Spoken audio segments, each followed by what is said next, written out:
Arthur et les Minimoys, enfin voilà, et Tous cetera. Donc les c'est tous les tout gros un films. ensemble de choses, mais là, on n'est pas encore sur les voix, donc on est vraiment sur ce truc-là et donc ce qui est arrivé, encore une fois, quand je dis que c'est un hasard et je raconte toujours ça, mais les gens le savent, mais encore une fois, je vais le raconter, c'est que Luc savait que j'étais batteur et je continuais à jouer, donc je faisais beaucoup de sessions pour des chanteurs et un jour, j'étais au Palais des Congrès et je devais d'ailleurs manger avec Luc à midi et avec la prod et ma séance à 10 heures au Palais des Congrès pour une chanteuse où je faisais des chœurs et aussi des percussions.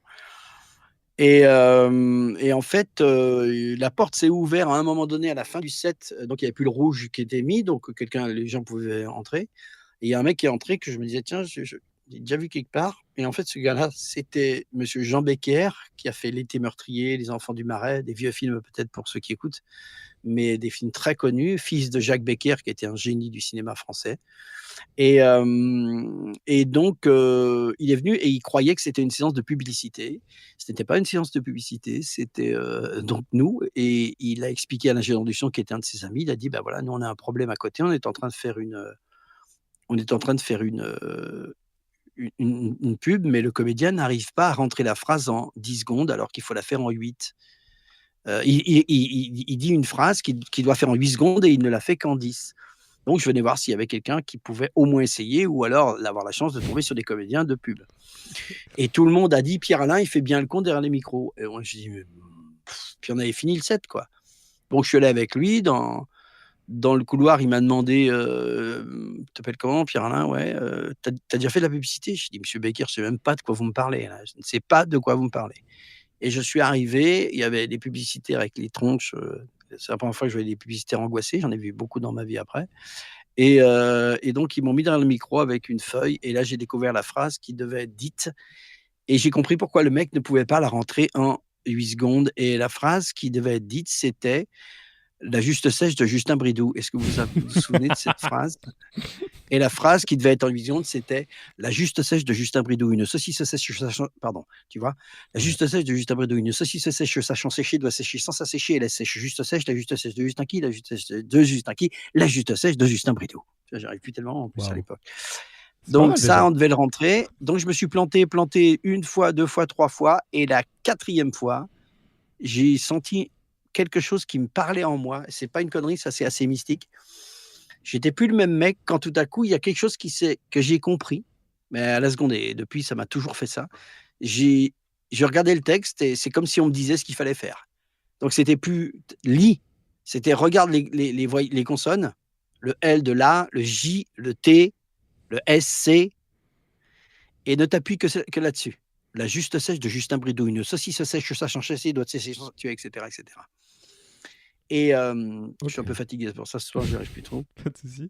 Et donc voilà. Et en fait, Becker, et j'ai réussi à la quatrième fois. Et lui, au lieu de me dire merci, il m'a dit, toi, tu viens tout de suite avec moi. Sur Et cette il m'a voie-là? embarqué. Hein? Sur cette voie-là? Comme je viens de faire là. Non. Comment j'ai pas compris? Oui, non, c'était ça. Oui, non, quand C'est il ça. me dit, tu viens tout de suite avec moi, au lieu de Ouais. me dire merci, il me dit, il faut que tu viennes avec moi. Ouais, ouais. Il appelle OK. Besson, il savait que je travaillais avec Besson. Et il dit, écoute, si Pierre-Alain est en retard, je t'expliquerai pourquoi. Donc il discute. Donc je vais manger avec Besson après. Et Becker me donne rendez-vous pour le lendemain pour signer les contrats, parce que moi je savais même pas qu'il y avait des contrats. Et Luc me dit, tu devrais réfléchir, parce que Becker, il avait l'air d'être enthousiaste et je le connais un peu, c'est bizarre. Je dis, mais Luc, moi je sais pas de quoi il me parle, quoi. Et donc je suis arrivé le lendemain, j'ai signé un contrat. Quand j'ai signé le contrat, quand j'ai vu la somme qu'il me donnait, je lui ai posé la question si c'était mon numéro de sécurité sociale. C'était énorme. Et parce qu'il y avait 3 films, donc ils utilisaient ma voix sur 3 films. Et je vais terminer là-dessus, pendant qu'il était en train d'appeler, j'étais en train de signer, il a reçu un coup de fil, il s'est arrêté, il m'a dit: «Qu'est-ce que tu fais maintenant?» Je dis: «Ben, je vais rentrer, non, tu viens avec moi». Il m'a embarqué dans une agence de pub qui s'appelle Young& Rubicam. On est arrivé dans une salle de montage où il y avait un petit micro pour enregistrer des maquettes. Il m'a dit: «Est-ce que tu peux chanter ça?» J'ai écouté, je dis: «Monsieur Becker, je pense que ça, je peux le chanter, oui». OK, tu vas chanter ça, c'est une maquette et après, tu vas parler sur ce texte-là. Et il fallait chanter Danone. Déjà, c'était la première chose. Alors toi, tu es trop jeune pour avoir connu, c'était un hit incroyable. OK. Et après, il fallait faire une voix d'un yaourt qui se la jouait, qui disait qu'il était le meilleur. Il fallait pas dire qu'il était le meilleur yaourt du monde, mais qu'il était d'une sensualité telle que tout le monde devrait le manger. Tu vois, c'était à peu près ça l'idée. Ok. Et je dis, mais il me dit, tu vas faire la voix d'un yaourt sensuel. T'imagines que ça fait, t'as fait une fois une juste sèche et on te dit de faire la voix d'un yaourt sensuel. Et je sais pas pourquoi, je savais ce qu'il fallait faire. Et donc j'ai commencé à faire, moi, le nouveau yaourt Danone. Je suis tellement, comment dire, venez, venez, venez me goûter. Et je deviens la voix Danone. Mais dans les 10 minutes, hein. Ok. Et donc voilà, et donc Becker m'emmène à ce moment-là partout et je commence à faire des gros trucs. J'ai fait la première maquette de Le soleil vient de se lever, encore une belle journée, l'Amérique aurait pam pam pam. Tu te rappelles de ça? Ça me dit un truc, ça. Ouais, bah t'es trop jeune encore, mais c'était des hits au niveau de la pub, mais énormes. Et donc voilà, et je me suis retrouvé à faire ça. Et en fait, chaque fois qu'on me demandait de faire quelque chose, je m'apercevais que je pouvais le faire. Et je le dis absolument sans prétention, mais c'est comme les gens, bah, tu prends une guitare, tu sais ce qu'il faut faire, voilà. Donc, Alors, et voilà. Et donc, pour finir là-dessus, voilà, mon métier, c'est de faire ça. eh ben, c'est Au départ, en tout cas. ok, ok. Alors là, avec ce que tu m'as dit, j'ai 20 000 questions. 20 000 Juste, questions, d'accord. euh, Donc, on est le 23/11/2020, ça sera fini le 24/12 4050. on est D'accord. large, on est large. Ouais, on est Moi, large. ce que je voulais savoir, c'était juste, attends, juste avant, à quel âge t'avais quand Luc Besson il t'a, enfin quand t'as Ah, été j'étais emmené. pas tout jeune, entre guillemets. Je devais avoir 24, 25. Ok. Et C'est pas 18 ans, hein. non, non, non, mais enfin, c'est quand même pas mal à 24 ans Et j'ai commencé à gagner vraiment de l'argent, entre guillemets, à 27. Tu vois, j'ai pas. Mais ce que tu disais tout à l'heure que t'as toujours été chanceux, mais J'ai toujours été au bon endroit. au bon endroit. C'est pas la même chose. Ouais. Et tu dis, mais après, genre, pour avoir été au bon endroit, il y a combien de mauvais endroits? Enfin, en fait, moi, c'est plus comme ça que je vois la chance. Je Il n'y me a dis pas de mauvais que endroit. Il tu. n'y a pas de mauvais endroit. Ok. Alors, il n'y a pas de mauvais endroit. Qu'est-ce que ça veut dire? On rentre déjà dans le vif du sujet que tu voudrais dont on parle. Il n'y a pas de mauvais endroit. Il y a que des opportunités, que des chaos, que des cadeaux. Soit je réussis, soit j'apprends. Obligatoirement. Ça veut dire que le focus que tu as dans ta tête sur ce qui se passe à tous les niveaux, des, ton, ton, ton, ta vie va dépendre de la réaction que tu as par rapport à ce qui se passe, mais encore plus loin va être de ce que tu vas inaugurer en toi, ce que tu vas générer en toi. Moi, pour moi, la vie, c'est comme un boomerang. Ce que tu prépares, c'est le Dalai Lama qui dit d'ailleurs ça, hein. Je travaille mon jardin intérieur pour récolter dans mon jardin extérieur, mais certainement pas l'inverse. Oui. J'attends pas qu'on. Voilà. En fait, c'est comme un boomerang. Tu dois penser que c'est comme un boomerang. C'est-à-dire que tu vas produire quelque chose, c'est comme planter des graines, elles vont pousser. Alors peut-être que tu vas oublier où tu as planté les graines, mais un jour, elles vont pousser. Alors tu peux être là ou pas pour les voir, ou les sentir, ou les cueillir. Il se peut que tu sois pas là, mais en tout cas, c'est toujours ce mouvement-là. Donc en fait, il n'y a pas d'échec. Alors là, c'est ma manière de penser depuis 20 ans, mais peut-être qu'il y a 20, je m'en souviens plus trop. Mais assez rapidement, j'ai utilisé cette manière. Je travaillais beaucoup, hein, au niveau de la tronche, euh, pour, euh, pour essayer de m'améliorer sur beaucoup de choses. J'ai fait beaucoup de sport à un certain niveau. Donc, en fait, la caractéristique des mecs qui font du sport à un certain niveau, et je dis même aussi les supra-champions, Mhm. euh, c'est la différence se fait sur le mental. Des gens qui jouent bien, qui ont un très très bon coup de tennis, t'en as dans le monde, t'en as 500 000 qui ont un sublime coup droit. Mais des gens qui peuvent être Roger Federer, il y en a 4 ou 5, ou Djokovic, etc., ou 10. Mais c'est quoi? C'est pas sur la technique qui vont faire la différence. Non, c'est sur l'appréhension, c'est sur le mental, c'est l'intériorité. Donc moi, et je le dis encore une fois sans prétention, je me considère comme un athlète de très haut niveau parce que je vais essayer d'optimiser tout ce qui me traverse et tout ce que je vais essayer d'utiliser tout ce qui est à ma portée. Et surtout, je vais le faire en étant pleinement conscient de ce que sont deux des choses les plus importantes du monde qu'il faut coupler, c'est ma pensée et mes émotions. Quelle est à l'instant même ma pensée et mes émotions? Alors évidemment, ça ne s'est pas fait tout seul. Il a fallu que je passe par des moments difficiles. pour comprendre ça. Et les moments difficiles, c'est les moments où, par exemple, tu n'as pas de travail et il y a 100 personnes qui peuvent faire le travail et il n'y en a plus que 2 et tu fais partie des 2. Sauf que tu n'es pas choisi, tu n'es pas le premier. Là, tu es en colère après toi, en colère après l'autre, tu veux tuer tout le monde, etc. Et puis, il y a quelque chose qui te dit en toi, OK, qu'est-ce que je fais? J'utilise cette énergie pour péter tout ce qui se passe et puis dire que la vie, c'est de la connerie, ou j'utilise et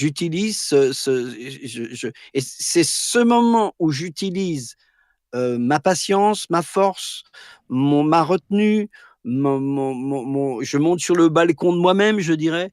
Et c'est à ce moment-là que, dans cette petite chose qui n'est pas extraordinaire, c'est pas de perdre quelqu'un, etc., mais cette petite chose, je vais l'utiliser. Parce que si je suis grand dans cette petite chose, je vais être grand dans les grandes choses. Tu notes. Je note, je note. Mais parce que c'est un très bon sujet que tu soulèves. Comment tu réagis face à la pression? Parce que j'imagine que À la pression. bah oui, parce que quand on t'appelle pour te dire demain tu vas à Orly, tu vas tourner avec Besson, euh, je sais pas, t'as pas une Ah pression ben, qui se met d'un coup? Enfin, je sais bah, bien pas. sûr, Mais mais comme le tract pour les acteurs qui montent. Mais alors, voilà. si tu commences à avoir le tract, qu'est-ce que tu fais de ta vie? Tu montes jamais sur scène, tu vois une gonzesse qui te plaît dans la rue ou un mec, j'en sais rien, qu'est-ce que tu fais? Tu passes ta vie à dire, «Merde, j'aurais pu» ou tu oses faire le premier pas parce que de toute façon, si tu es élégant, même avec la vie, bah, peut-être qu'elle te le rendra, au moins tu as essayé, quoi. C'est ce que dit Yoda, hein, j'adore cette phrase de Star Wars, bien que je sois pas un grand fan de Star Wars, en tout cas des derniers comme tout le monde. Oui, Et Yoda, il dit: confirme. «Essaie ou fais ou ne fais pas, mais n'essaie pas». Tu vois ce que je veux dire? Mhm, mhm. Il dit: «Fais ou ne fais pas, mais n'essaie pas». C'est-à-dire que, tu vois, c'est pas essayer, c'est faire ou pas. Et donc, oui, bien sûr qu'il y a une pression, tu as une appréhension, puis après tu utilises ça. C'est-à-dire que tu rencontres Luc Besson, Jean Reno et cetera, qui eux-mêmes ont eu peur dans leur vie. Tu discutes avec eux et tu fais: «Waouh! Putain» et c'est comme les gens qui viennent vers moi en disant: «Oh, pa» il y en a évidemment, comme tu pourrais le comprendre: «Waouh, Page, tout ce que tu as fait». Je dis: «Les gars, je viens d'un petit village, hein, au bord de l'océan, je suis pareil que vous, hein». On est d'accord. Donc c'est ça qu'on partage d'ailleurs. C'est ça que je partage avec les gens, c'est de dire: «Et les gars, vous êtes votre propre Indiana Jones, vous êtes votre propre pharaon». C'est vraiment ça l'idée.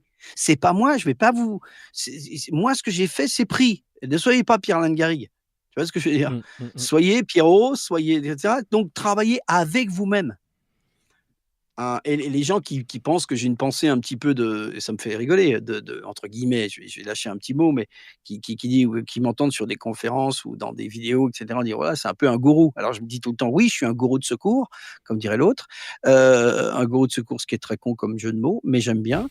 Mais surtout la différence entre un gourou et quelqu'un qui t'aide, c'est qu'un gourou, un gourou te dira: «Suis-moi et faites ce que je fais», et moi je dis: «Fais surtout pas ce que je fais. Fais ce que tu as envie de faire toi, vas-y». C'est-à-dire que tu donnes aux gens, si tu as vocation à partager quelque chose que tu as déjà fait dans ta vie, c'est de dire: «Vous êtes votre propre maître.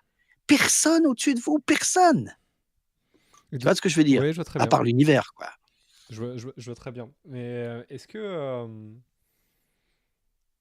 enfin, je veux dire, genre, là, c'est spiritualité que tu as, l'éveil que tu as en ce moment. Est-ce que parce que tu vois, genre, je sais pas, quand tu as 20 ans, c'est pas forcément évident. Et est-ce que tu as eu je sais pas, est-ce qu'il y a eu un événement chez toi, par exemple, je sais pas, alors, moi, j'ai beaucoup d'amis, et moi, j'en fais partie, qui ont eu un événement très douloureux, tu vois. Et c'est Mmh. là que, enfin, tu vois, je sais pas, moi, à titre personnel, j'ai fait une dépression, et après, c'est dans la dépression que je me suis dit, tiens, il est temps que ça change.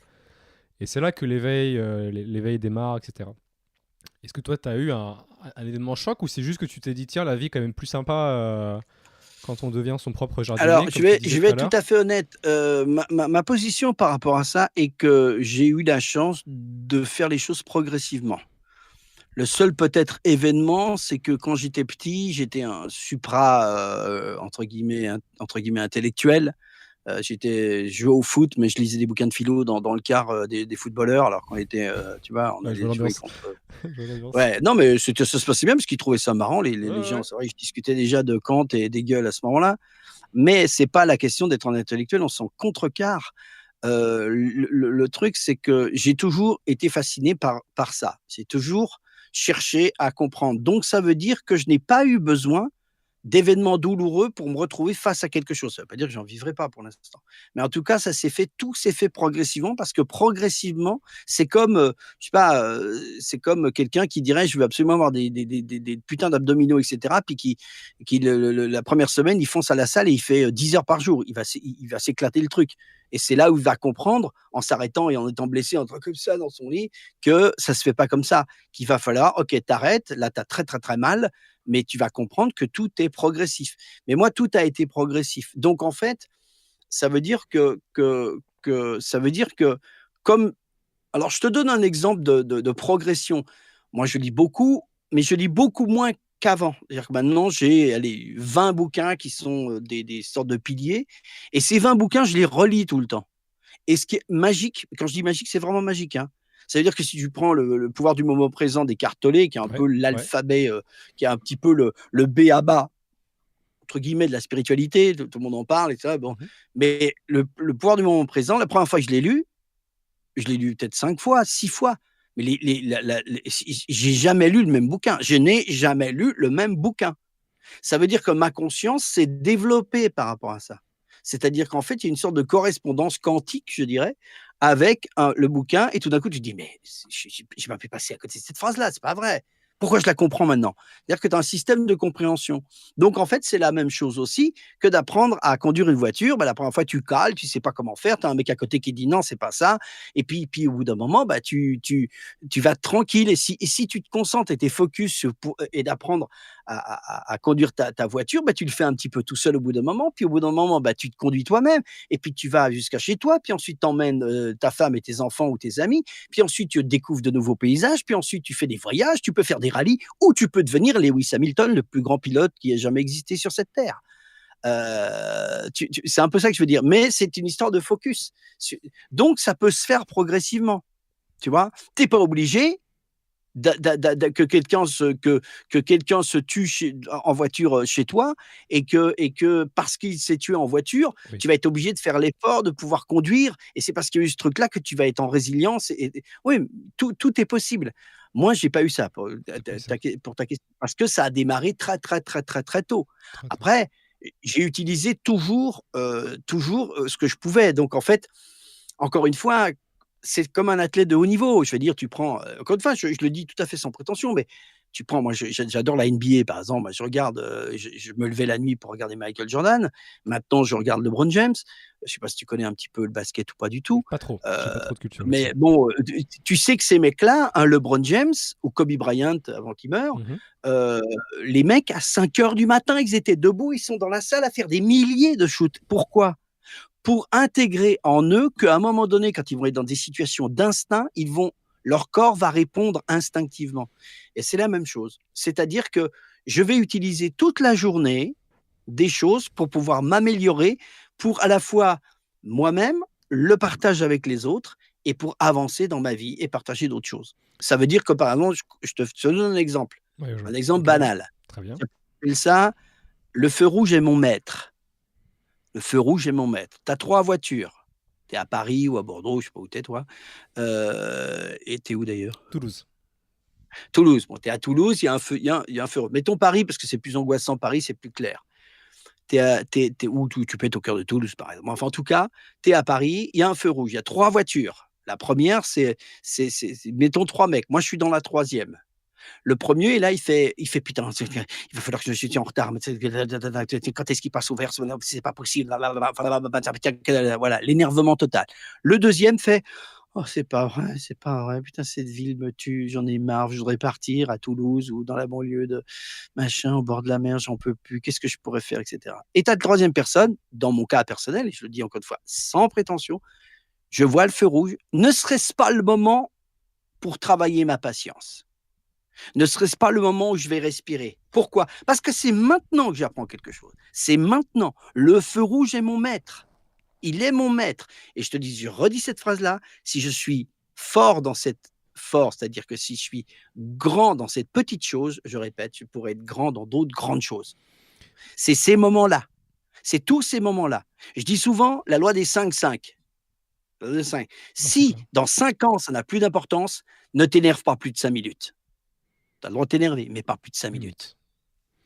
Donc tu arrives C'est la loi des 5 OK. qu'on appelle. Tu vois ce que je veux dire? Ouais, je vois très bien. C'est-à-dire que tu te rappelles absolument pas de tous les énervements à la con, le mec qui t'a fait chier, nananana, nanana, d'il y a 5 ans. C'est pas possible, Mmh. tu vois? Mmh. Ou alors Mmh. si tu t'en rappelles, c'est que tu as foutu une putain d'énergie là-dessus, qui de toute façon au niveau boomerang te reviendra sous une forme ou une autre. On va pas parler de la loi d'attraction, c'est le b.a.-ba, Ouais. mais ce que je veux dire, c'est que, voilà, ça veut dire qu'à chaque moment, tu travailles. Ce que je suis en train de faire avec toi, j'entends, je sais ma position, je sais ma main sur mon genou, comment elle est, je sais la lumière d'où elle vient, je sais les mots que je suis en train de te dire, je sais le choix des mots que je suis en train de te dire. Tous ces mots sont importants, c'est des énergies. Tu vas pas m'entendre, à part en rigolant, dire me cassez pas les couilles, ça va être mon mot, ou etc. Mais si tu vas commencer à me poser la question sur d'autres choses, je te donne un exemple à la con. Qu'est-ce que tu penses de Macron, de Trump, etc. Je vais te dire la vérité des gens, c'est leur vérité. Je suis neutre là-dessus. Tu vois? Ça ne veut pas dire que j'ai pas d'opinion. Je vais avoir l'opinion des choses que je peux engranger, que je peux travailler, je peux partager et qui vont être mon propre pouvoir, qui va pouvoir se répercuter sur d'autres. Mais le jugement, la colère et Dieu sait si je peux en parler parce que j'y l'ai été beaucoup. Quand Tu as j'étais, été colérique avant? bien sûr, enfin, comme tout le monde, quand je joue au foot et que tu te retrouves, moi je suis pas très, très grand, quand tu te retrouves avec 2 mastards d'1,90 m et qui te mettent un taquet, la première minute pour bien faire savoir que tu pourras pas passer, Oui, ça tu es énerve. là, c'est pas que ça t'énerve, tu arrives, tu te dis: «Toi, je vais te taper ta race, quoi». Non, mais je veux dire, ça veut pas dire, mais quelque part, à un moment donné, c'est vrai que je vais pas partir plus loin que ça. Je Ouais, peux tu vas avoir avoir des une mots retenue. durs, Mmh. mais c'est pas de la retenue, c'est de dire: «Peu importe» et je dirais, là, je rebondis sur un truc qui est assez marrant, j'en discutais souvent avec ma femme. En couple, ça sert beaucoup ça sert énormément. Moi, j'ai toujours pratiquement vécu en couple et il y a un truc, je dis aux gens, qui vivent en couple que ça se passe, soit vous quittez, ben, ça vous vivez une autre vie parce que vous êtes plus sur la même vibration, la même résonance. Ouais. Mais surtout, à un moment donné, ce qui marche bien, très, très, très bien, c'est que moi, j'essaie pas d'avoir raison, même quand j'ai raison. Tu OK. Non, mais Oui, oui, oui, ça veut dire mais ouais, c'est ouais, sain ça veut comme, dire que quoi? Ça veut dire que je pense que l'autre a son monde. C'est ce que dit encore une fois, les grands spirituels. Ils disent: «Il y a pas 8 milliards d'êtres humains sur cette terre, il y a 8 milliards de mondes différents». C'est-à-dire que l'autre a une vérité que tu rentres même pas dans sa vérité. Autant être neutre, de dire: «Tu sais quoi? C'est ta vérité, pas de problème» et je peux dire que ça désamorce 20 000 trucs parce que essayer d'avoir raison, essayer de prouver, je parle pas sur les énormes trucs, et encore, on pourrait le faire, mais essayer de prouver les choses. «Mais oui, mais pourquoi tu as fait ça? Ouais, nanana». Tu peux dire simplement: «Tu sais, j'ai été blessé par ça, mais il y a pas de problème. Ta vérité du moment devait être pas en adéquation avec moi, pas de souci». Je peux te dire que ça désamorce 90 des choses. Ah ouais? Je sais Après OK, oui, OK. Non, je sais vas-y, pas, vas-y. c'est une, enfin, la gestion du conflit, j'ai l'impression qu'elle passe aussi par le fait d'exprimer d'être transparent avec l'autre, tu vois? Plus que Ah de mais dire, oui, mais bien sûr. Mais j'ai pas attention, j'ai pas dit: «Je m'en fous de ce que tu es en train de dire», c'est pas ça, hein. C'est de dire à l'autre: «Il y a pas de souci. Ta vérité est ta vérité». mmh. C'est pas ah non, c'est pas: OK, OK. «OK, c'est bon», c'est pas ça, pas du D'accord, tout. très bien. Tu es là et tu dis: «Dans le conflit qui nous a opposés parce que machin et la plupart du temps, c'est que des conneries», tu vois? Parce que si c'est pas des conneries et du style, «J'ai envie de partir», c'est un autre problème. Soit tu pars pas, tu vois? Faut savoir ce que tu veux. Mais à un moment donné, tu as le droit de dire: «J'ai été blessé par certaines attitudes qu'on a eues ou qui a eu». Tu peux dire: «J'ai été blessé» et non pas: «Tu m'as blessé», ce qui est quand même autre chose. C'est pas la même chose déjà, hein. Mmh. Et puis tu peux dire: «Tu sais quoi? Pas de problème». C'est un combat intérieur. J'ai pas envie d'être en guerre civile avec moi pour dire: «Je veux absolument avoir raison», tu vois? Ouais, Surtout ouais, avec une femme. bien sûr. Non, mais ce que je veux dire, tu vois, à un moment, tu es là, puis c'est vachement élégant de dire: «Ouais, ouais, tu as raison» et c'est pas je m'abaisse pas, je dis: je suis centré». De dire: «OK, pas de souci, autant pour moi, pas de souci». Comment est-ce que tu l'as est-ce que ça, pareil, c'est de la progression, j'imagine, tu l'as pas appris du jour au lendemain, Ah c'est bah, le bien sûr, résultat, bien voilà, sûr, on est bien d'accord. sûr.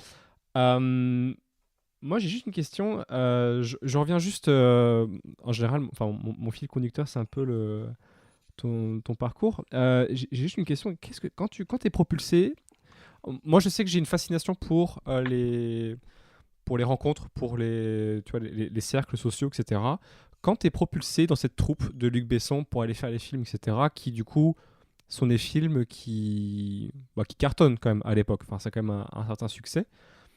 Qu'est-ce que tu as appris au sein... Enfin, est-ce qu'il y a quelque chose qui t'a marqué vraiment quand tu étais dans le Bah, tournage de d'abord, ces choses-là? tu fais le Grand Bleu, tu sais pas du tout que ça va devenir le Grand Bleu. Bien sûr, ok, donc il y a le pari déjà Tu fais d'abord. Nikita, tu sais pas du tout que ça va faire Nikita. Tu fais l'aubergiste d'Hearthstone, tu sais pas que ça va être un carton monstrueux. Tu fais les lapins crétins un soir, un vendredi soir, tu inventes une voix comme ça, ou les trésors de Kellogg's, tu sais pas que ça va être un carton. Jamais tu le sais. Jamais. Tu t'en sais absolument rien. Alors, Donc, quelque part, tu n'apprends qu'au niveau de l'humain. T'es pas, tu sais, t'es pas projeté dans un truc en disant waouh, tu vois. ça va cartonner. Hmm. Non, jamais tu dis Ouais. ça va cartonner. Moi, je me rappelle avoir la première du Grand Bleu, on était tous déçus. Hein. On disait ouais, bon. C'est vrai? Ah ouais, moi je trouvais les dialogues un peu con. Ouais, ouais, bon, c'était. Puis on était tous des potes, quoi. Voilà, quoi. Ah ouais, le film est bien, mais t'es pas en train de te dire waouh. Alors bien sûr, maintenant, si tu m'appelles et que tu me dis, je vais tourner avec Leonardo DiCaprio, De Niro, Pacino et Will Smith, bah, et Morgan Freeman, là, je vais peut-être à un moment donné, non pas me la jouer, mais dire, je pense que ça va être un bon film, hein, quand même, et c'est pas sûr encore. Ouais. Mais à la limite, non, non, non, non, il y a pas de, tu sais, encore une fois, je sais pas comment dire. Moi, je suis pas fasciné du tout par. J'ai pas peur. En fait, j'ai pas peur. Voilà, c'est ça. Je vais être clair. Tu vis le Moi, truc. tu me fais rencontrer Macron, je vais rigoler avec lui. D'ailleurs, j'ai rencontré Brigitte Macron, on a déconné. Ça me fait pas peur. Alors pourquoi ça me fait pas peur? Ça me fait pas peur parce que j'idolâtre personne à part moi. Non, mais et je le dis sans, tu vois, quand je dis à part moi, c'est pas m'idolâtrer, ça veut dire que je suis centré. Voilà, je suis centré. Je veux dire, il y a des mecs, évidemment. Moi, je me suis retrouvé à Canal Plus en face de Prince, en train de jouer. Il y avait que moi en face de lui, il était en train de répéter. On D'accord. était en train, elle était en train de faire des guignols et il y avait que moi qui était devant le plateau. Donc, mais bon, tu es là et tu fais oh. Mais je dirais que, encore une fois, non, il n'y a pas de. Parce que si tu commences à penser comme ça ne veut pas dire que tu n'es pas admiratif de gens extraordinaires, hein, attention. Mhm. Mais tu vis pas à travers. Moi, je vis pas à travers eux. Je vis pas du tout à travers eux. Alors après, j'ai tellement évolué dans des. On m'a toujours dit, moi, je faisais un truc très spécial. Donc, mais mais c'est intéressant parce que ce que tu es en train de me dire, moi, je fais très attention à ça. Encore une fois, on en a discuté tout à l'heure. Quand, par exemple, je suis en convention et que les gens qui me connaissent ce que j'ai fait, alors peut-être ceux qui écoutent sont pas, ils se disent bah, comment il se la joue, ils disent que c'est un mec super connu. Bah, pour certains, oui, parce que s'il y a des geeks qui n'ont fait que jouer avec ma voix pendant 25 ans, quoi. Ils ont 25 ans, donc ça fait 25 ans. Ouais. Et donc, quand ils te rencontrent, c'est un peu. Et tout d'un coup, moi, je désamorce tout ça. Et on rigole. Et là, ils font à la fin, souvent, ils font en fait, t'es super cool, quoi. Je dis, mais pourquoi je serais pas super cool? Je suis à la même coolitude que toi, hein, Mhm. tu vois. Sauf que je suis un tout petit peu plus vieux, un tout petit peu plus Ouais, d'expérience. Ou toi, tu sais faire des choses que je ne sais pas faire. Je demande souvent. J'avais un mec qui était couvreur, par exemple. Et moi, j'avais un putain de bordel à mon toit. Je dis la vache, mais tu fais un truc que tu vas m'aider grave. Pour moi, ma star, elle était là, tu vois ce que je veux dire. Alors, c'est pas de la. Enfin, tu vois, avec le podcast, du coup, avec les gens que j'interviewais avant, il y a des gens qui, auparavant, je me serais dit, genre, enfin, là, j'ai eu, je sais pas, Jacques Bottelin qui est le chef de la patrouille Breitling. Avant, je me serais dit, genre, mon Dieu, je vais rester figé. Et en fait, je me rends compte à travers des podcasts que j'ai juste des humains, en fait. Enfin, Ah oui, des gens qui ont. bien sûr. Voilà, non, mais voilà, mais c'est. Du coup, enfin, moi, je sais qu'à titre personnel, et c'est aussi l'objectif du podcast, c'est de montrer que derrière ces gens qui ont une carrière, etc., c'est quand même ça reste des humains. Genre, c'est pas rétrograde, mais juste, ils ont les opportunités, etc. Par contre, je le vois plus comme tu disais, quand tu disais tout à l'heure que les gens sont peut-être surexcités quand ils te voient, par exemple, tu vois. Moi, je le vois plus comme une source de connaissances, tu vois, que j'aurais pas forcément eu accès dans ma vie de tous les jours, tu vois. Moi, je sais que j'apprends beaucoup des gens, en fait. Et je pense que l'excitation, elle vient de Ah là là, je vais avoir en face de moi un schéma de pensée que je n'ai jamais vu encore. C'est exactement ça. C'est ça le plus intéressant dans ce que tu viens de dire. Et tu dis des choses intéressantes, évidemment, mais ça, c'est très intéressant. Parce que c'est exactement ça. C'est-à-dire que tu es en face d'un schéma de pensée. Et je dis tout le temps aux gens, regardez les schémas de pensée des gens qui vous fascinent. Tu vois, tu prends, moi je fais mes héros et tu vas voir, ils sont pratiquement tous blacks, tu vois? Mais encore une fois, Michael Jordan, Bob Marley, Lewis Hamilton, Gandhi, Martin Luther King, Ali, tout d'un coup, ce qui est intéressant, c'est comment ces mecs-là pensaient. Steve Jobs, et tu te dis et tous les mecs Tesla, tu dis, mais tout le monde, Einstein, tu vois, genre, il m'en vient comme ça, mais ils pensent tous de la même façon. Ils pensent une seule chose, ils pensent à travailler intérieurement. Tous, tous, tous, le même Ok. credo, c'est celui-là. C'est le focus. Il n'y a pas, c'est pas le travail en disant il faut travailler, c'est autre chose. C'est le focus. C'est-à-dire que tu peux rester sur ton cul à méditer pendant 8 heures, mais si pendant ces 8 heures, tu as vraiment médité, tu as appris 1000 fois plus que la plupart des gens sur la planète. Ce que je veux dire, c'est ça. C'est quel est le système de pensée d'un milliardaire? Alors, c'est intéressant parce que les gens sont fascinés en disant je veux pas être milliardaire. Mes couilles. Tout le monde veut être milliardaire. Ouais. Mhm. Mais tout le monde veut être milliardaire. Par contre, les gens ne veulent pas avoir l'esprit qui croit qu'ont les milliardaires. Parce qu'ils ont un exemple sur 100 000 de mecs qui ont tué des gens ou fait des choses dégueulasses. Des oligarques russes qui ont gagné 400 millions d'un coup. Mais si Spielberg il gagne 400 millions avec E.T., qu'est-ce que tu dis? Qu'est-ce que tu as à dire là-dessus? Mm, mm, mm. Donc, c'est donc le système de pensée qui est intéressant. C'est pas l'argent lui-même. C'est ce que je dis tout le temps, l'argent c'est neutre. Comme l'électricité c'est neutre. C'est intéressant ça. L'électricité, tu peux à la fois torturer quelqu'un et à la fois éclairer les lieux sombres. Un couteau, tu peux à la fois être un grand chef qui utilise pour faire tout ce qu'il veut, ou tu peux tuer quelqu'un, mais le couteau, il s'en fout. Mm. C'est la même chose pour l'argent ou pour, ou pour la fascination qu'on a pour quelqu'un. L'idée, c'est comprendre le schéma de tous ceux qui vous croyez qu'ils réussissent des choses. Ils réussissent des choses, ou en tout cas des choses que vous voudriez faire, parce que ils ont travaillé intérieurement. Et ça me fait toujours rire de voir des gens qui disent j'en suis à ma 8e année de médecine, et je leur dis 8e année de médecine, d'accord, donc pendant 8 ans, tu as travaillé ta médecine. Ouais, et tu as travaillé combien? Tu veux pas travailler 5 minutes de méditation par jour sur toi? C'est fort.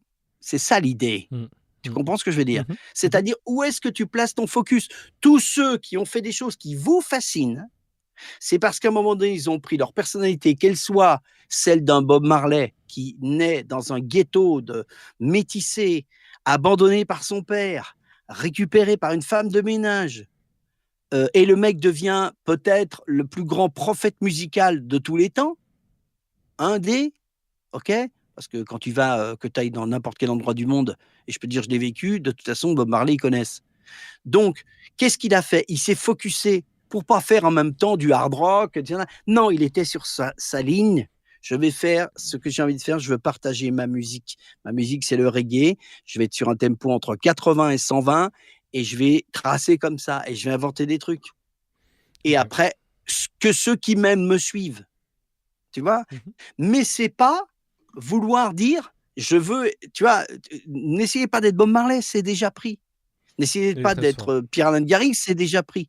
Mais ça veut dire quel est le système de pensée. Ça, c'est le plus important. Donc, ça veut dire que là, je viens dans la spiritualité. C'est quoi la pleine conscience? Donc, à chaque instant, qu'est-ce que je suis en train de penser? Quand je me lève le soir, quand je me couche le soir, quand je me lève le matin, quand je me couche le soir, qu'est-ce que c'est ma dernière pensée? Qu'est-ce que ça a été mes pensées de la journée? Qu'est-ce que ça a été mes rencontres? Est-ce que j'ai dit, par exemple, je te donne un exemple que je donne toujours, je me lève le matin, place des Vosges où j'habite, et là, tout d'un coup, je dis bonjour à des gens que je connais un petit peu, et il pleut à verse, et les mecs me disent, est-ce que tu as vu cette journée pourrie? Et je dis, je comprends pas ce que tu dis. Ben, il dit, bah si, tu as vu cette journée pourrie? Je comprends pas ce que tu dis. Donc, je l'ai fait un peu mariner, puis au bout d'un moment, je dis, comme ça, je laisse tomber, puis je dis, au fait, vous faites quoi les enfants à midi? Ah ben on va au restaurant, d'accord, super. Vous avez mangé quoi?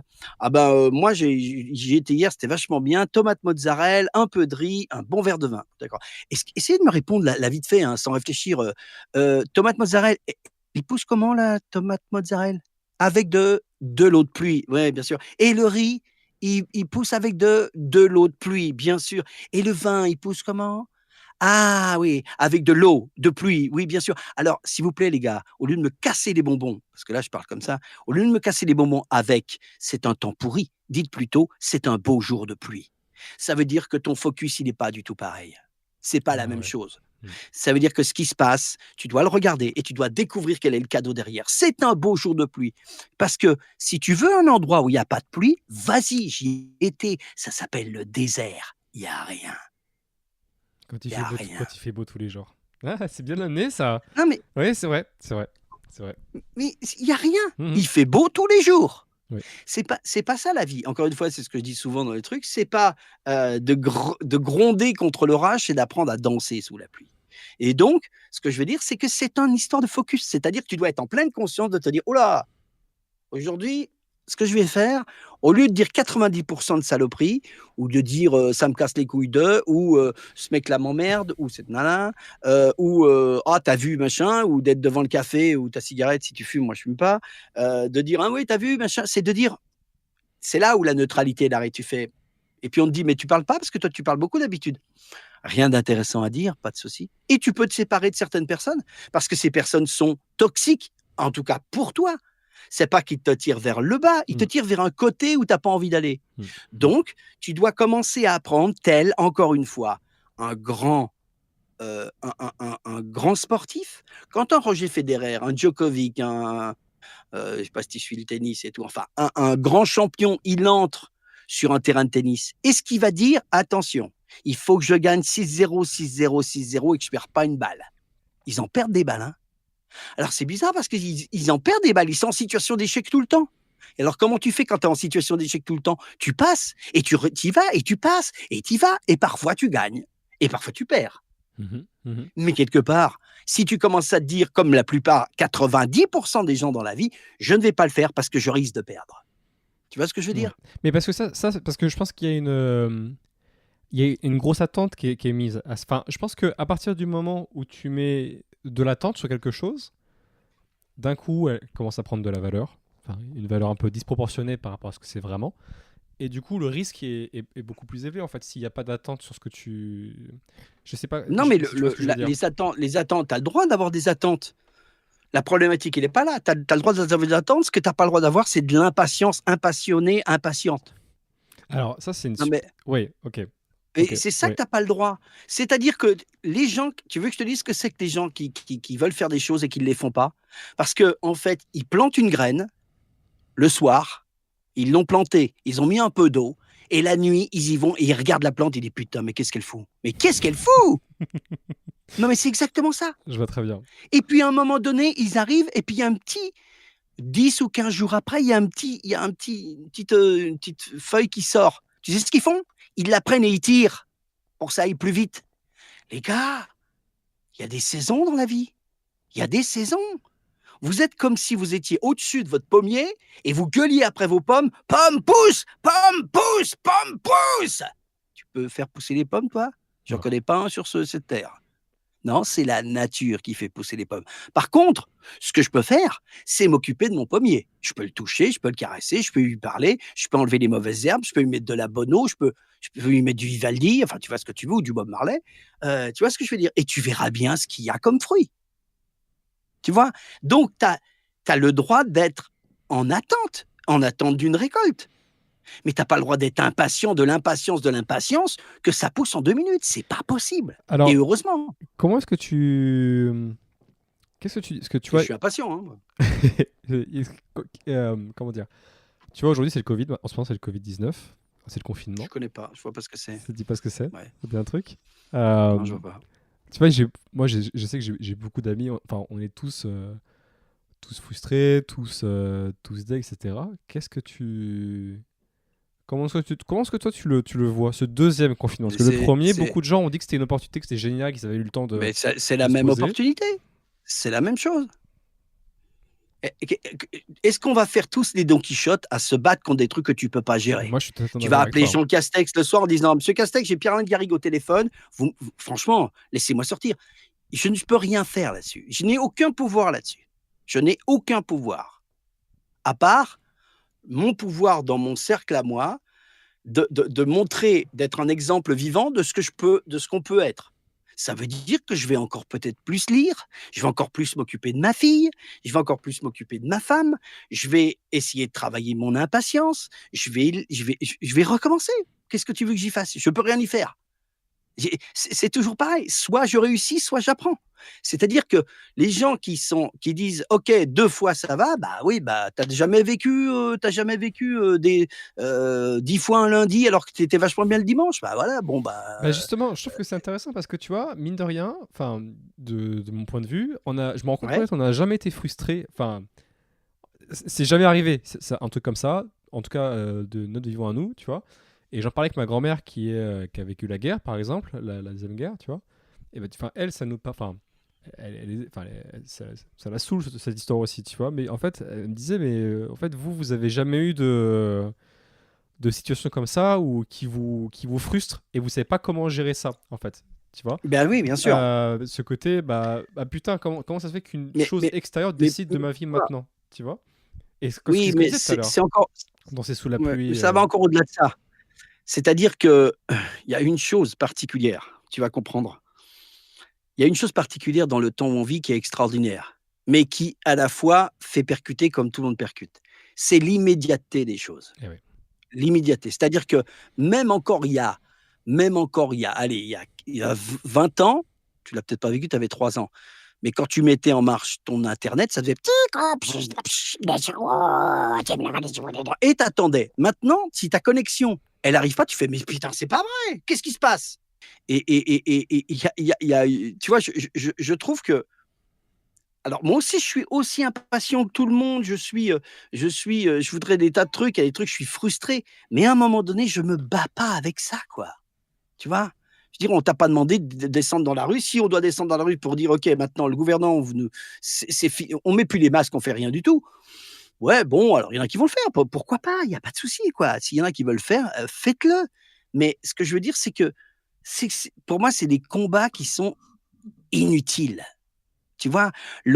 Combien de fois, je sais pas comment ça t'arrive dans ta journée, mais moi, par exemple, jamais les gens ils le savent que je parle comme ça, mais je ne rencontre jamais personne maintenant qui me parle de ça. Parce qu'ils savent que de toute façon, je vais leur dire: «J'en parle pas».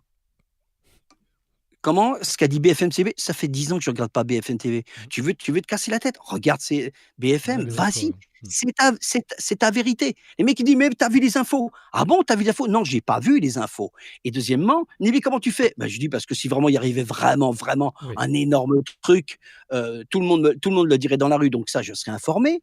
Mais en même temps, vous savez que vous savez que vous avez un truc extraordinaire, hein? Vous avez la baguette d'Harry Potter». Bon, ça, c'est une souris, mais la baguette d'Harry Potter. Il me dit: «Mais pourquoi la baguette?» «Parce que la baguette d'Harry Potter, vous voyez votre regardez ce petit doigt, c'est extraordinaire, regardez, il fait pop et c'est fini. Il y a plus de télé, il y a plus la télé».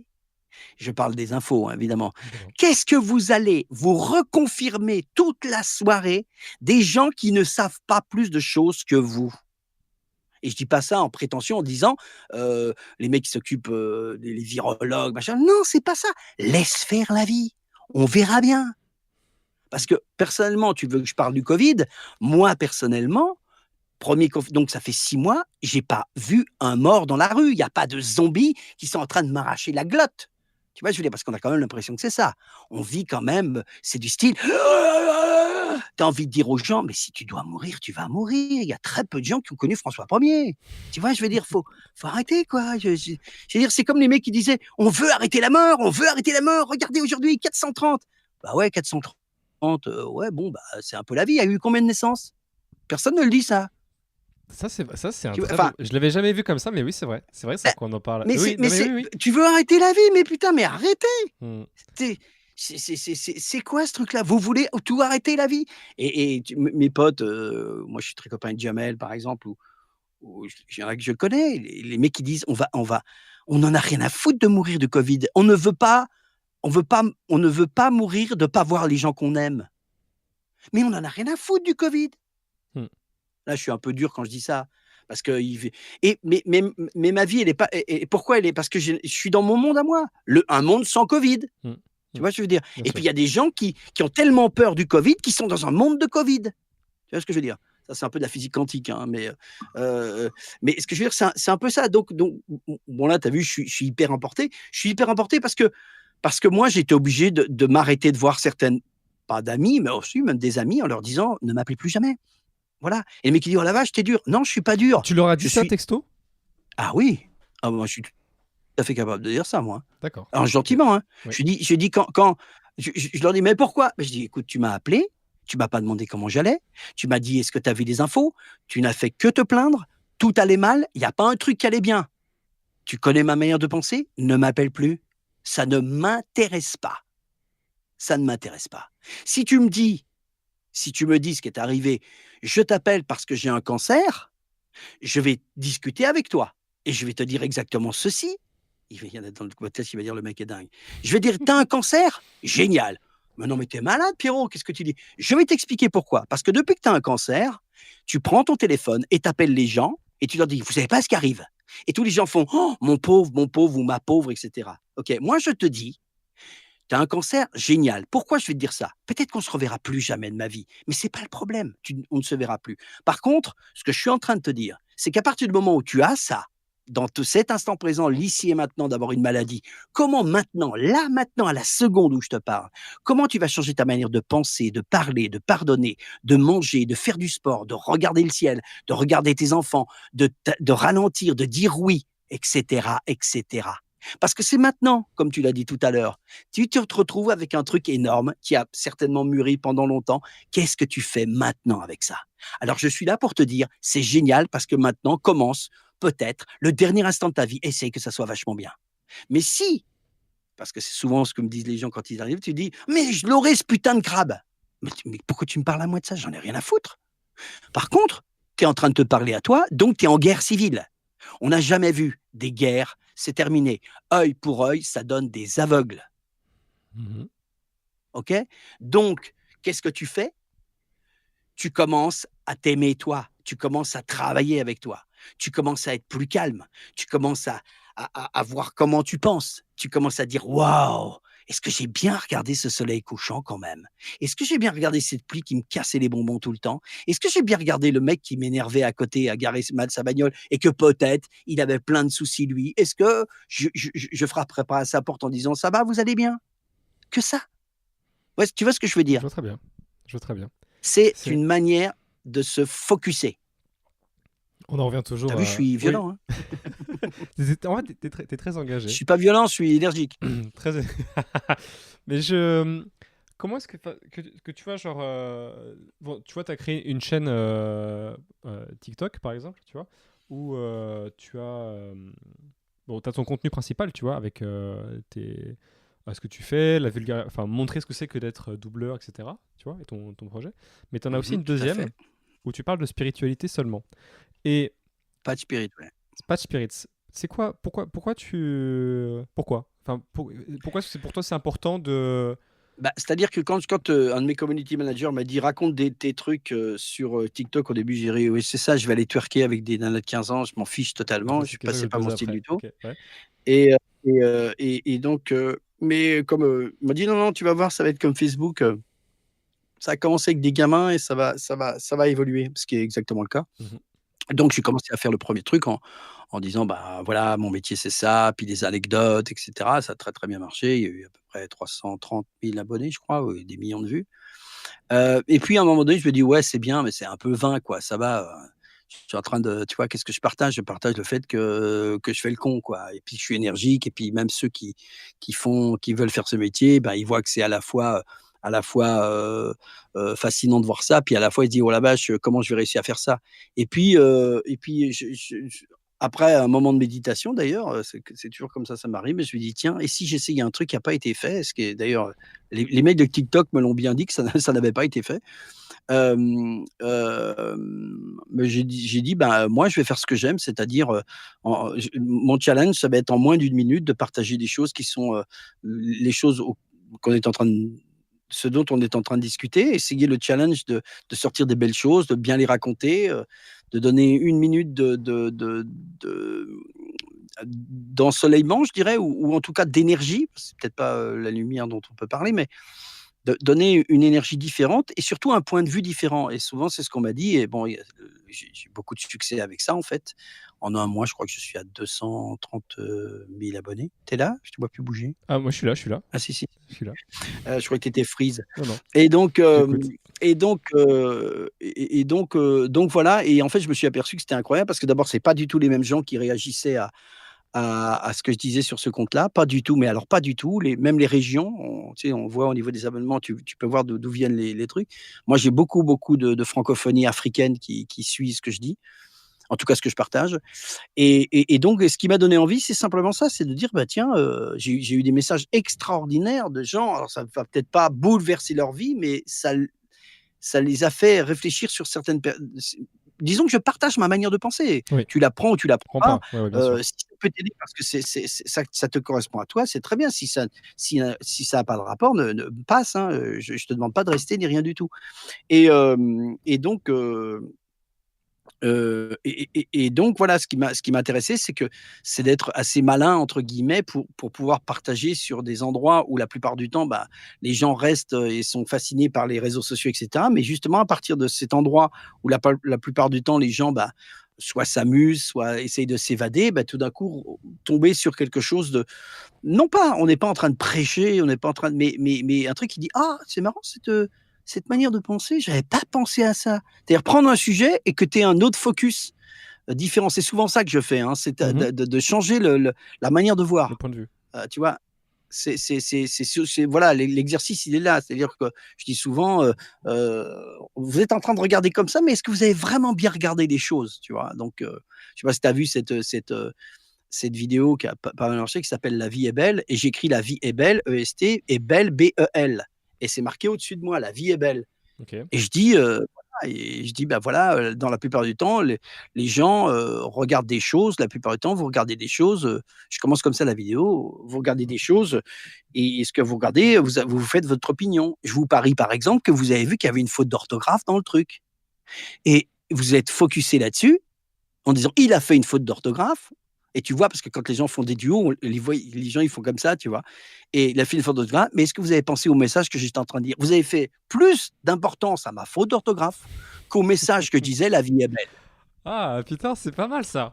Ah oui, mais Eh voilà ce que ouais. je suis tout le résumé de ce que je suis en train de te dire, qu'on est en train de discuter depuis 1 heure, c'est ça. C'est comment tu regardes la vie, comment tu la regardes. Cette histoire de pluie dont je t'ai parlé, c'est comme ça que tu regardes comment tu regardes la vie? C'est-à-dire que c'est pour ça que tu dois trouver, parce que c'est un exercice, tu dois trouver le cadeau qu'il y a derrière. Et les mecs disent: «Ouais, mais je me suis fait voler mon scooter et puis machin, le tu sais». Bah ouais, bah, voilà, bah, qu'est-ce que tu fais avec ça? Moi, j'invente pas autre chose que Mm, ça. mm, Qu'est-ce que je fais avec ça? mm. Tu Non, bien vois? sûr. Non, mais c'est un bon état d'esprit de se concentrer sur les solutions plutôt que sur le malheur Bah, voilà, que tu as. ce que dit Einstein, hein. Einstein, il dit: «Il y a jamais une résolution à un problème qui a été résolue au même niveau que le problème. Ça existe pas. Tu es obligé de changer intérieurement. Tu peux pas résoudre le truc sur le même niveau, c'est pas possible». Et C'est pour ça que ouais, oui, pardon. oui, vas-y, continue, continue. Excuse-moi. Non, non, c'est pour ça que je disais dans les histoires de couple, c'est ça. Si toi, tu es là et tu te positionnes en disant: «Il y a pas de problème, je t'entends, je t'écoute, et peut-être qu'on a eu une incompréhension et je suis pas en train de m'affaisser et que l'autre fasse parce que si l'autre fait: «Ah ouais, ouais», je dis: «Il y a pas de problème. Cette manière de parler, elle est à toi. Je vais pas la prendre. Je vais pas la prendre parce qu'elle va pas me correspondre». Quand tu fais comme ça réfléchit, hein. Tu vois? C'est pas: «Ouais, ouais, ouais, puis toi, ouais, mais toi, tu as vu comme ça, là. Ouais, mais toi, tu as» ce qui est pratiquement 80 des ou 90 des trucs. C'est-à-dire que tout d'un coup, bah, tu as une certaine diplomatie, puis tu as une façon d'écouter. C'est-à-dire que tu mets en valeur l'autre en disant: «Écoute, je t'entends, je t'écoute». Et si l'autre fait: «Non, non, non», là, à ce moment-là, tu ris et tu fais: «Bah, en fait, tu m'écoutes pas, mais c'est pas grave, tu as raison. Tu n'es pas en état de m'écouter». Tu vois? Tu vois, c'est pas facile, hein, d'un autre côté. C'est donc c'est un focus perpétuel sur tes réactions, tes actions. Voilà, pour moi, c'est le plus important, c'est la pleine conscience qu'on appelle ça, hein. Alors, pleine conscience, ouais, totalement. J'ai une question à te poser, une dernière question à te poser Ouais, sur le fait alors, comment dire? Ça va être l'ultime question de ce podcast. Ça va être d'accord. comment est-ce que il y a beaucoup de gens de mon âge, même je me rends compte qu'en fait, il y a tout le monde, beaucoup de gens sont concernés par ce problème-là. Il y a beaucoup de Ouais, gens qui vont essayer de combler un manque par une solution extérieure. Beaucoup, par exemple, je prends l'exemple qui me parle le plus, qui me frappe le plus, par exemple, c'est ouais. des gens qui sont pas forcément heureux seuls, tu vois, ils vont essayer de, de trouver un complément, quelque chose qui va les faire se sentir mieux, tu vois, par exemple, se mettre en couple, mais ils sont pas... C'est plus médical qu'autre chose, en fait, tu vois, si jamais tu leur retires cet élément, Mhm. ça panique, tu vois, ils sont pas bien, etc., et ils vont constamment chercher autre chose pour combler ce manque, tu vois. Et moi, de mon point de vue, et je voudrais savoir le tien, tu vois, est-ce que tu t'aimes, tu vois, est-ce que ça c'est, j'arrive pas à formuler la question, mais qu'est-ce que parce que j'imagine que tu as une très bonne estime de toi, par exemple, Mhm. voilà. Euh, qu'est-ce qui te Oui, je serait vois un peu, je vois, personnel? je vois un peu, je vois un peu autour de quoi tu tournes. Euh, Si tu ne travailles pas ton estime de soi, c'est très, très, très, très difficile. J'essaie de te donner une métaphore. Tu prends un caillou et tu es au-dessus d'une mare ou d'un lac ou n'importe quoi et tu peux le jeter le caillou en hauteur. Qu'est-ce qui va se passer? Ça va faire pof et ça va faire des cercles concentriques. Tu es Mhm, d'accord? mhm. Qui vont partir à l'extérieur. Ouais. J'ai bien dit qu'ils vont partir à l'extérieur. C'est parti de où? C'est parti d'un centre. Du centre où tu as lâché, au-dessus de toi. Ouais. Rien ne vient de l'extérieur. Votre vie ne changera jamais. Attention, je dis pas, elle ne changera jamais si vous ne changez pas intérieurement. Vous êtes responsable, non pas à 99,99% de ce qui vous arrive, vous êtes 100% responsable de ce qui vous arrive. Ça veut dire que 100% de responsable, à partir du moment où vous prenez ce mot responsabilité de soi-même et que vous arrêtez de dire c'est de la faute de Macron, c'est de la faute de Trump, c'est de la faute du temps, c'est de la faute des impôts, c'est de la faute de ma mère, c'est de la faute de mon frère, de mon couple, là, vous commencez à vous responsabiliser, donc vous vous centrez. À partir du moment où vous vous centrez, les choses peuvent partir de vous. Elles peuvent être générées, elles peuvent être plantées. Ça veut dire quoi? Ça veut dire que si vous cherchez à l'extérieur une résolution, tant que vous n'aurez pas trouvé à l'intérieur, il n'y aura jamais aucune résolution à l'extérieur. Jamais. S'il y a un truc que je peux partager, c'est ça. C'est-à-dire que la chose la plus importante, c'est comment vous êtes intérieurement dans vos pensées et vos émotions. Si vous cherchez, tu vois, alors, ils ne voient pas en podcast. Là, je suis en train de mettre, je fais un rond avec ma main gauche, je fais un rond avec ma main droite. Et je rassemble ces deux ronds. Et au milieu, je les prends, tu vois, en mettant une zone où ça s'interpénètre entre le rond gauche et le rond droit. Ça, c'est l'image du couple. C'est-à-dire que l'image du couple, c'est au milieu où vous vous rencontrez. Mais si vous voulez être dans le centre de quelqu'un d'autre, vous êtes mort. Vous ne pouvez pas être le centre de quelqu'un d'autre. Vous êtes votre propre centre. Si vous n'êtes pas votre propre centre, personne ne le sera pour vous. Personne. Moi, j'aime ma fille, mais quand ma fille a mal aux dents, je ne peux rien faire dans ma vie. Je ne peux rien y faire. Elle a mal aux dents. Ce que je veux dire, c'est que je ne peux pas me mettre à la place de. Donc, ce que je veux dire, c'est que personne ne va se mettre à votre place. Encore une fois, les gens qui veulent absolument être en couple parce qu'ils ne veulent pas être seuls, le seul truc que j'aurais à leur dire, apprenez tout de suite, tout de suite, tout de suite à être seul. Et bizarrement, vous allez être en couple. Tu vois?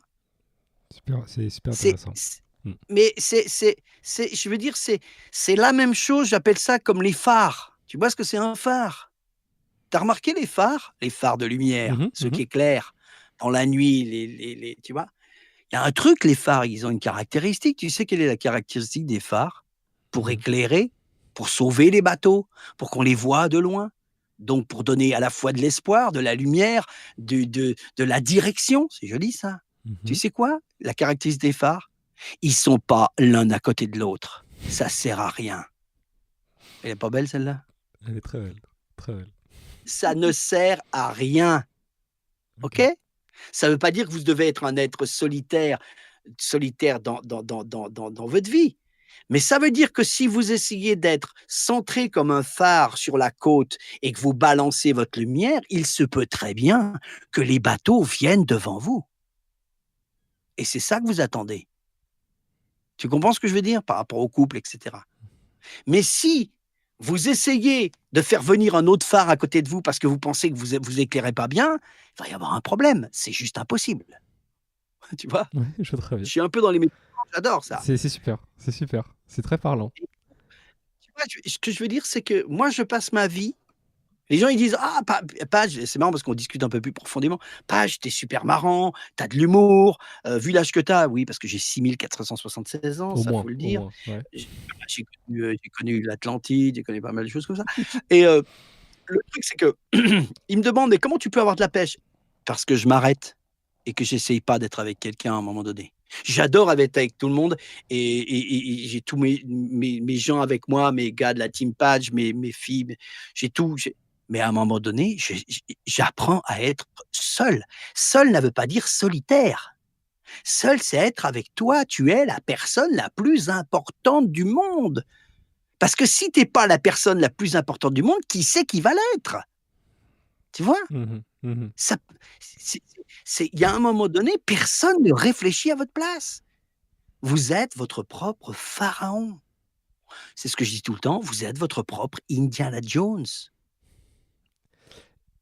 Tu Et vois? du coup, ça, c'est ton le secret de ton énergie, tu dirais? D'être, parce que enfin, du coup, je pense que C'est de savoir m'arrêter. c'est savoir t'arrêter. Bah, qu'est-ce que c'est savoir se m'arrêter? C'est, là, tu vois, il est 19h39, ma femme est en bas en train d'écouter une série coréenne qu'elle adore. Ah putain, la mienne aussi, ma mère aussi. Hein? Ma mère aussi Quoi? regarde des séries coréennes à fond en ce moment, Ah, ma femme, ça cartonne ce truc. elle passe son temps à ça. Incroyable. Et donc là, il va être 19h40. J'ai plusieurs choix. Je vais être avec elle. On va peut-être se choisir un film, souvent un film romanticos, voilà.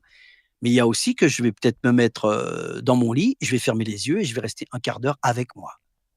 Avec moi, c'est tout. Et pourquoi avec moi?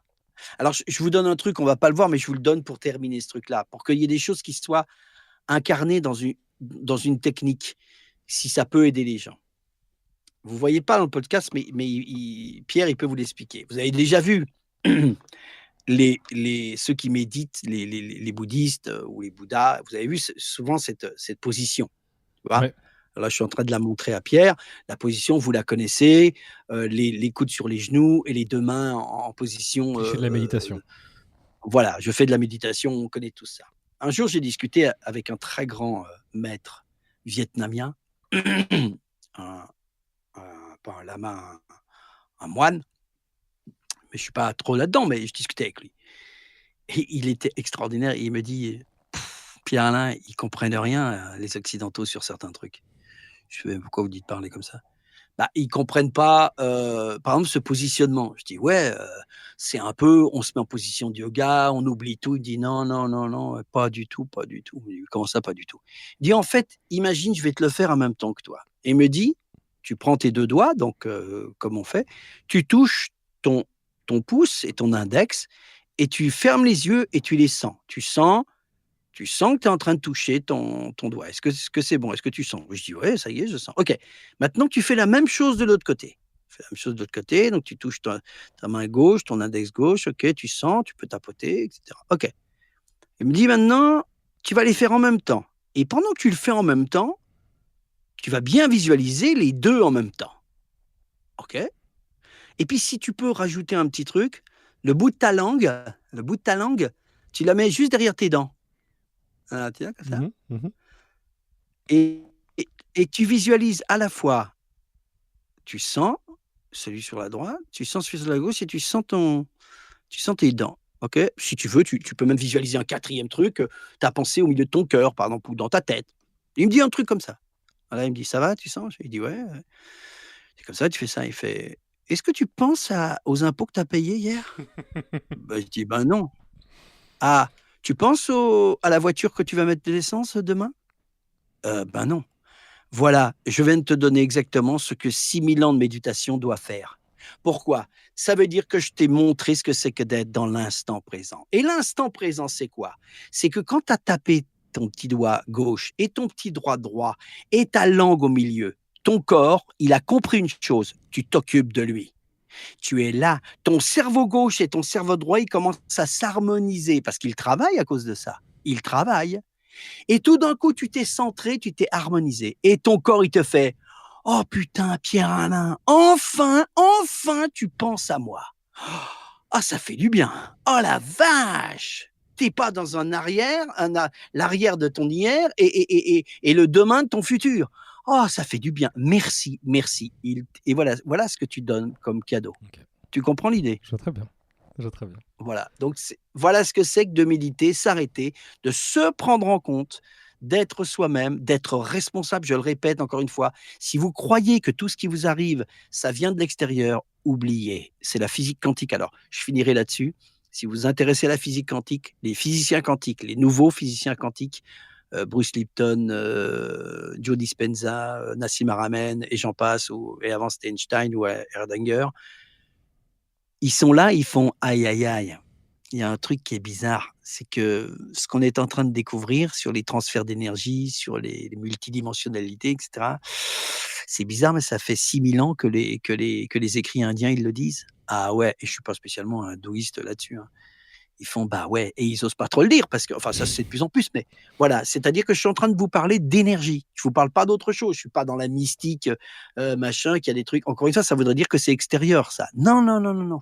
Vous, avec vous, comment vous travaillez. Vous êtes responsable à 100% de ce que vous faites. Pourquoi? Parce que la vie, encore une fois, je finirai par cette métaphore-là. C'est vraiment, je l'ai dit tout à l'heure, mais je le fais avec une autre image. C'est comme si vous montiez sur un grand escalier. La plupart du temps, les gens, ils balancent un boomerang. Votre boomerang, c'est vos désirs, vos envies, votre manière de vouloir changer. La plupart du temps, vous balancez à l'univers, je dirais, ces intentions-là, ces désirs-là. Mais le problème, vous êtes tellement impatient d'impatience, comme je l'ai dit tout à l'heure, que vous redescendez de 3, 4 escaliers. Vous restez pas dans la vibration au-dessus pour recevoir ce qui vous revient. Et quand ça revient, eh ben, ça passe au-dessus de vous. Et là, vous chopez rien. Merci, Patch. Merci pour ce podcast. Inattendu, j'avoue. C'était un peu long, excusez-moi, je m'excuse. Il y a aucun problème, et je crois que c'est ça aussi le plaisir. C'est, tu vois, moi, tu vois, pour bien illustrer ce que tu as dit, c'est que j'avais fait une idée dans ma tête, j'avais projeté ce podcast dans ma tête. Et tu vois, c'est pas forcément ce que j'avais pensé. Je pensais qu'on parlerait plus de ton parcours, etc. Mais en fait, je suis super heureux parce que je me suis pas battu, tu vois, en me disant, tiens, je veux revenir, machin, tu vois. Et je me suis dit, non, tu sais quoi, on va voir ce qu'il vient de dire. Laisse faire le flow. Laisse faire le flow. Voilà. Et génial. Merci beaucoup, parce que je pense que ça peut plus aider les gens, même si chacun a sa vérité, ça peut plus aider les gens que savoir que j'ai fait les lapins crétins, même si c'est très intéressant. Totalement. Où est-ce qu'on peut te suivre? Page, TikTok, YouTube? On peut me suivre un peu partout. Alors il y a plusieurs choses. Twitter évidemment. Comme d'habitude, c'est un peu l'endroit où on dit des infos. Les 2 TikTok, Page officiel et Page Spirit, qui sont totalement différents. Facebook, quand ça arrive. Instagram, c'est pareil. Et puis, les 2 chaînes YouTube, enfin les 3 qui sont intéressantes, mais la première, c'est Page, où là, on est en beaucoup de reportages sur le métier de la voix, des grosses interviews. Il y a une série qui s'appelle les Blabla Page, où on invite des grandes voix avec interviews et battles de doublage. Ça marche très bien, c'est très sympa. Et Page Spirit, que j'ai commencé il y a 2 semaines, même pas, où là, c'est vraiment que j'ai fait des vidéos qu'on appelle les vidéos qui font du bien, où là, je prends un thème comme ce qu'on vient de discuter et je le développe sur une quinzaine de minutes et avec des belles images, c'est assez beau. Pour l'instant, il y a 8 ou 9 vidéos qui sont sorties, mais il y en aura plein après sur la pleine conscience. Et puis on a aussi Patch TV où on regroupe un peu en stock les émissions Twitch où on a invité beaucoup de gens. Là pour le coup c'est encore une fois du people de la voix, les Simpsons, la voix de Morgan Freeman, Brigitte Lecordier, etc. Donc voilà, on peut me trouver un peu partout, hein, mais n'essayez pas de me chercher, cherchez-vous vous-même. Hein, Si ce contenu t'a plu, n'hésite pas à t'abonner sur la plateforme sur laquelle tu m'écoutes et sur ma page Instagram Le Grand Bain, où je partage des backstage du podcast, mes stories parfois décalées, ou sur LinkedIn où je poste des histoires rédigées issues de mes dernières interviews. Si tu veux que ta voix apparaisse dans le prochain teaser, envoie-moi un fichier son enregistré sur ton téléphone disant « bienvenue sur Le Grand Bain. Et envoie-le-moi à l'adresse legrandbain.contact@gmail.com. Je te dis à très bientôt, Pierre.